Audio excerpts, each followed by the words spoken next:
Hello and welcome to Big Deal. I'm Nisha Poddar. Now on the deal street, it may be a season of slowdown as capital becomes expensive and markets volatile. But there is an area of future businesses which continues to see interest coming in from focused funds. Now, we are talking about the global thrust towards climate consciousness and the investment scenario in that particular space.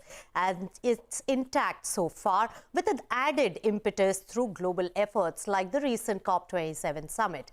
Let's find out more from our panelists today. Joining me on the show are Anjali Bansal, the founding partner at Avaana Climate Fund, and also Jon Creyts, who's the CEO of RMI. Welcome to CNBC-TV18. Jon, starting with you. What has been the biggest highlight from the COP27 summit, which will lift the focus on energy transition across the globe? Yeah, thanks so much.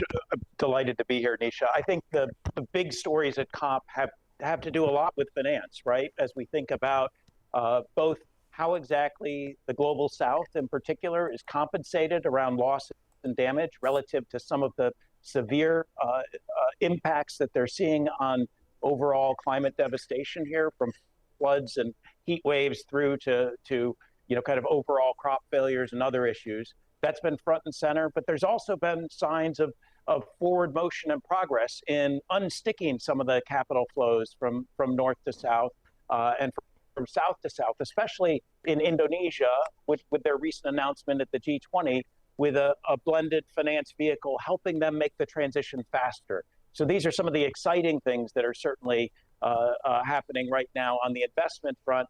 Of course, there is ongoing discussion here about the future of oil and gas. Last year, there was a discussion around coal, and there was an agreement that unmitigated coal should be phased out. And now the discussion on oil and gas was poised to do the same, but as of this morning, kind of drew back from that. And it looks like there won't be an announcement on that front. There is, though, very much ongoing support for natural capital and thinking about how exactly we value better the Earth's resources. And there was almost a rock star reception yesterday for Lula as he came in, kind of bearing the banner and the flag to support the Amazon and the preservation of natural capital here going forward. That's right. And Jon, also RMI, the organization that you represent, has been working very actively towards reducing the greenhouse gas emission across the world. Now, Anjali, before I start talking about the investment destinations and the thesis and the sharpened focus that Avaana Capital has towards the climate consciousness and areas of interest there, my one question is, while the economy is looking difficult, we are talking of recessionary phase also going forward, and when it's a matter of survival for most of the companies, do you think that the climate consciousness, the investment towards energy transition and going towards more sustainable forms of energy is taking a back seat, or there could be a lower liquidity flow? So, Nisha, first of all, it's great to be back with you on CNBC talking about climate and sustainability, and with Jon here as well. So I think climate and sustainability is now definitely the next big global imperative. It's where we were with digitization and technology 25 years ago. Digitization has got embedded across the board in how we live, how we work, how enterprises work. And the same thing has to happen with climate action and sustainability. So it's not just a planetary imperative, it's also a business imperative. So while, yes, we will go through our ups and downs on the economy, we will have global sort of geopolitical issues, the investment behind climate and sustainability, and particularly climate action, whether it is energy transition, energy security, food security, I think the focus on that is sharper than ever, both in the political discourse, policy discourse, as well as the economic discourse. All right. So it really sustains, and people are working towards it. Many companies have given their road and path to to sustainability in the coming years as well. So that goes on.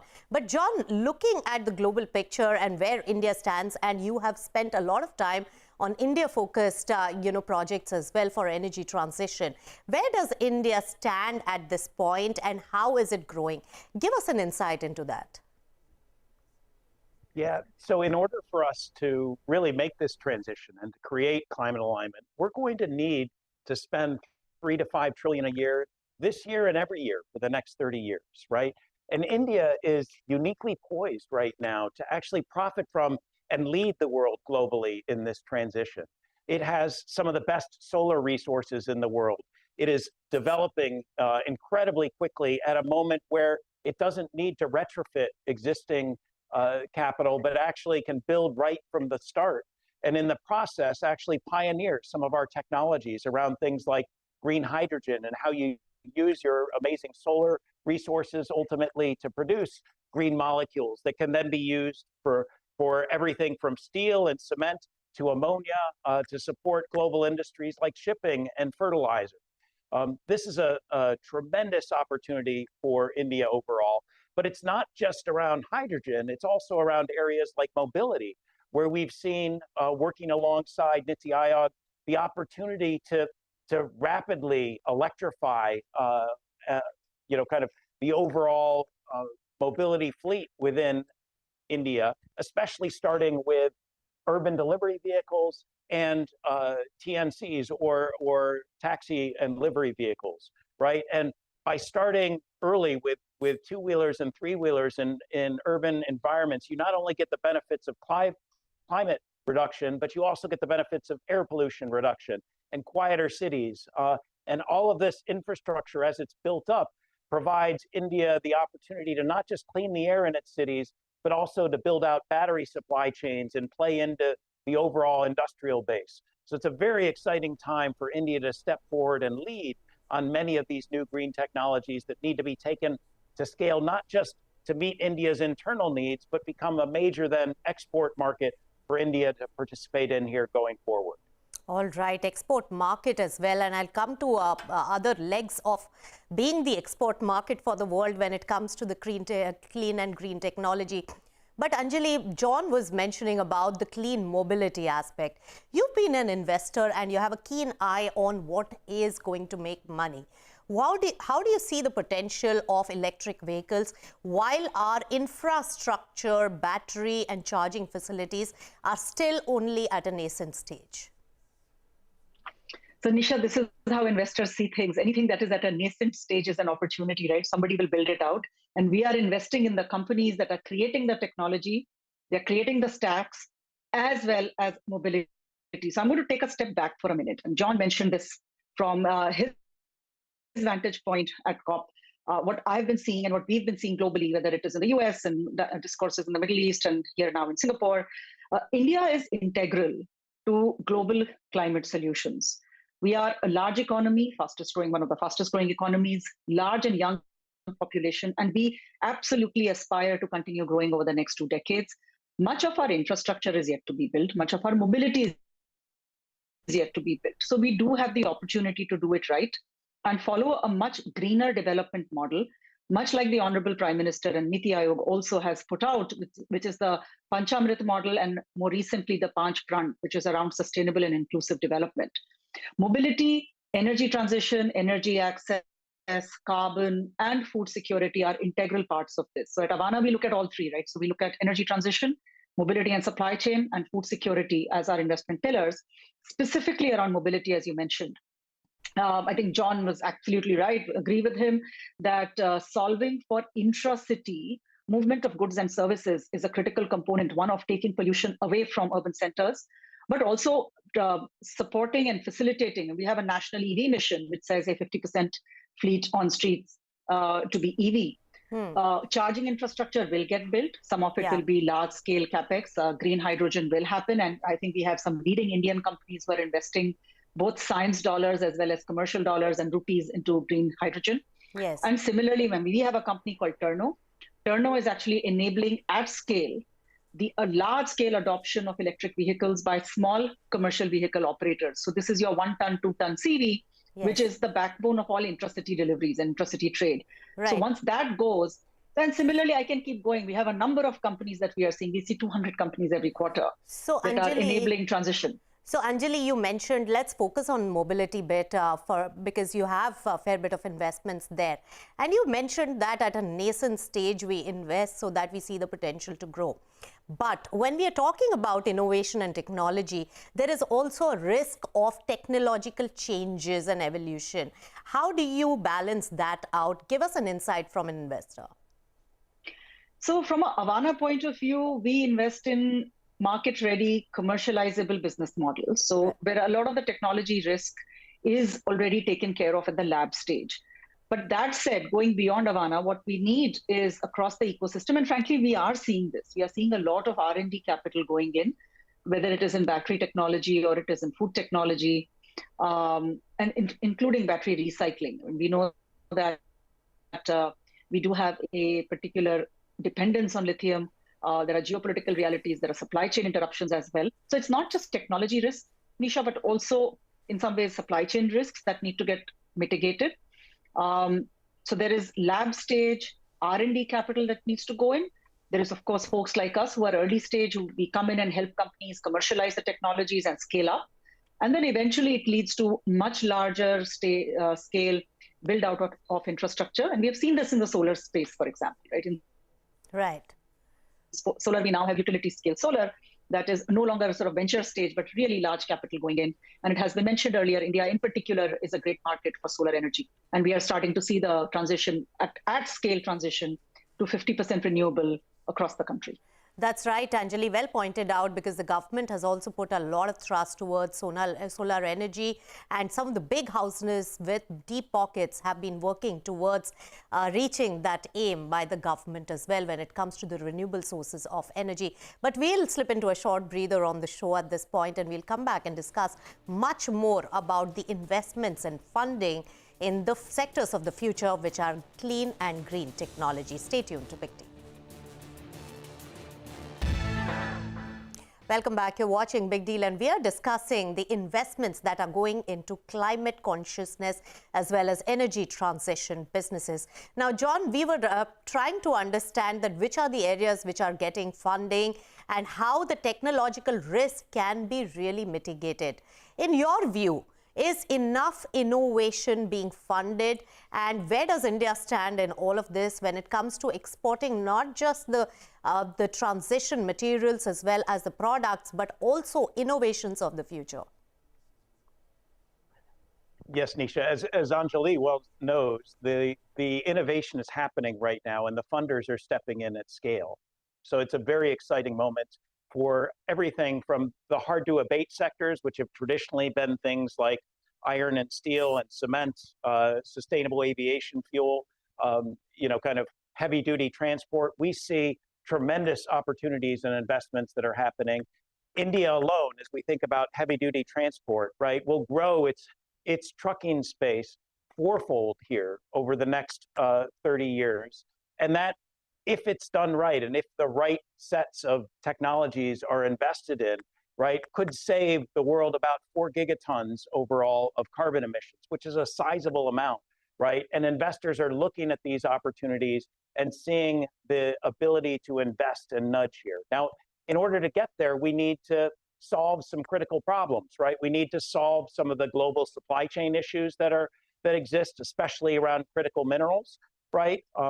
Those are being solved both through new capacity development in areas like lithium, but also through technological advances, through working around areas like cobalt and creating alternative substitutes and chemistries that allow us to completely obviate the need for those materials. So we are, kind of seeing a moment where there's an investment not just in the innovative technologies that are needed in order to move us and create cleaner transportation and more efficient buildings and cleaner industry, but also in kind of the different technologies and capabilities here that allow us in the end to do each of these things cheaper and better, right?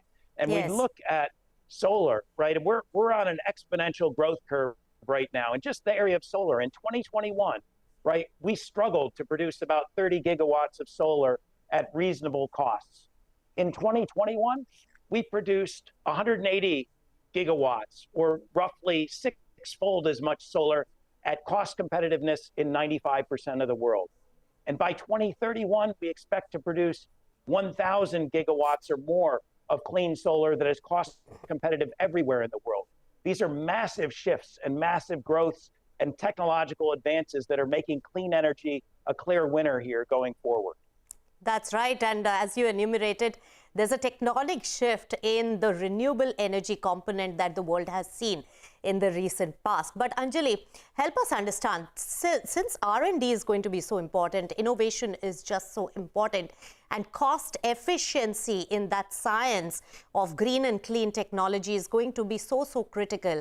How are you seeing the landscape when it comes to early stage R&D investments in the country? Because in the pharma space, in the drug development space, the industry has always stated that there isn't enough funding at a very early stage because it's a long haul investment. So from the investor side, how are you seeing it and how's the picture developing in India? So it's I would say that, if you think about, let me break it up actually into a few pieces.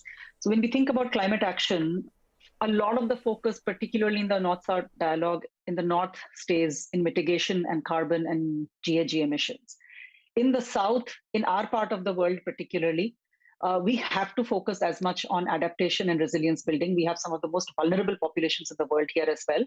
So I'm going to shift, Nisha, with your permission, the question not just around R&D money and R&D dollars, but overall mitigation, adaptation, and resilience building for climate action. Take food security. We are vulnerable to climate change in a very significant way. Both part of our economy, large part of our economy is agriculture. We are monsoon fed, we are dependent. And when you have heat waves and erratic monsoon, you end up with crop failures and thus interrupted supply chains on that front. Jon's already referred to sort of the lithium supply chain. We are seeing the emergence of new technologies and energy. Sodium is emerging, for example.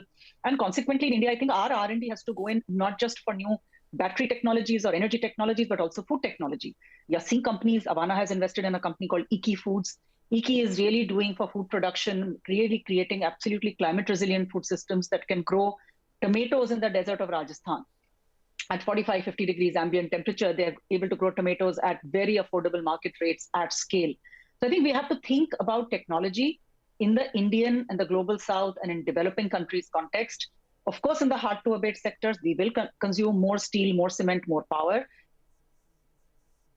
and hence need to look at that. But we will also need to, in some ways, safeguard and create the security around food and other supply chains as well. That's right. And in fact, one of the big arguments in this particular debate is also that whether India should develop its own innovative technology for clean energy in various spaces which are indigenous and very congenial to the local market and maybe cost competitive as well for our own good. But through the summit of COP27, Anjali, are there any such changes which opens up good potential areas of investments for future? Are you spotting any of that now? Absolutely. So COP26 actually put out a lot of commitments. COP27, we have seen progress, and I'm particularly enthusiastic and happy to see the dialogue now shift towards financing and a lot of focus on green finance, sustainable finance, green bonds. So we do need the full stack of capital. We need R&D capital. We need commercializing equity, debt, and eventually also scaling up support that companies need. In particular, as I have spoken about adaptation financing, as well as building resilience in vulnerable populations. So I think all of that is required. In India, I think we are sitting at a unique opportunity, much like we talk about the startup ecosystem. Here as well, we have great technology, a fantastic set of founders, and very, very high talent, quality of talent going into solving for climate and sustainability. I mean, the quality of young founders we are seeing today who say, hey, we want to solve for the next generation of mobility or the next generation of energy transition, carbon capture, or food security, I'm particularly energized, pardon the pun. But India has leapfrogged. We have leapfrogged in telephony and mobility. We have leapfrogged in payments with UPI. I think we will see some leapfrogging technologies emerge here also in climate. And solutions that get crafted here, whether it is for food or energy or mobility, I think will be relevant to the world. All right. And that's what we at Avaana invested. Anjali is energized and your energy is quite infectious, and the passion for this subject, Anjali, But my last question to Jon. Jon, give us a picture. Financing is just so critical. It is the lifeline for this development. Of course, India has got enough funding. We have big entrepreneurs. You have also actively, RMI has worked on also supporting countries which do not have the wherewithal. How do you see the overall perspective now going forward? And what could be the key challenges, either on policy front or the companies front or financing front, which needs to be addressed immediately? Yeah, that's a great question here, Nisha. And I think if we look practically right now at funding flows, especially between the global north and the global south, they're frozen. They're frozen for a number of reasons, right? We have ineffective multilateral and bilateral banks that can't act as a risk mitigator. They're actually competing with private capital. We have private capital constraints that are put in place by things like the Basel Accords that prevent, true private capital from investing in the global south here at scale because of overall risk profile requirements. We need to unstick that capital and allow it to flow more freely, especially to countries in the world that can't afford to finance the transition themselves. This should be our great moment of democratization, of access to energy, of freedom from constraints, right? As every country has both the sun shining and the wind blowing and lots of abilities to grow, kind of internal workforces to support what should be, kind of a natural and local transition here overall. And so ensuring that no one is left behind here for want of capital absolutely has to be front and center. And I know Anjali and her team are thinking about that, and many others are out there, but we do need to, put a little bit of acupuncture into the system here and make sure that capital does flow freely where it needs to, because this should be a moment, again, of everyone benefiting, but also of everyone participating, whether it be financially or economically or from a jobs perspective. Very great points mentioned there, Jon. In fact, there has to be a democratic approach when it comes to access or funding for climate consciousness for every country, because this is not something which is just stuck to borders of each country. Any climate, mishap in one part of the world could really affect the entire global environment as well. So that's one consciousness that needs to be understood across the globe, and global efforts are being made. Thank you so much, Anjali, as well as Jon, for this riveting conversation of energy of the future and the investments that some of the companies and focus funds are making in this direction. With that, it's a wrap on this edition of Big Deal. Thanks so much for tuning in.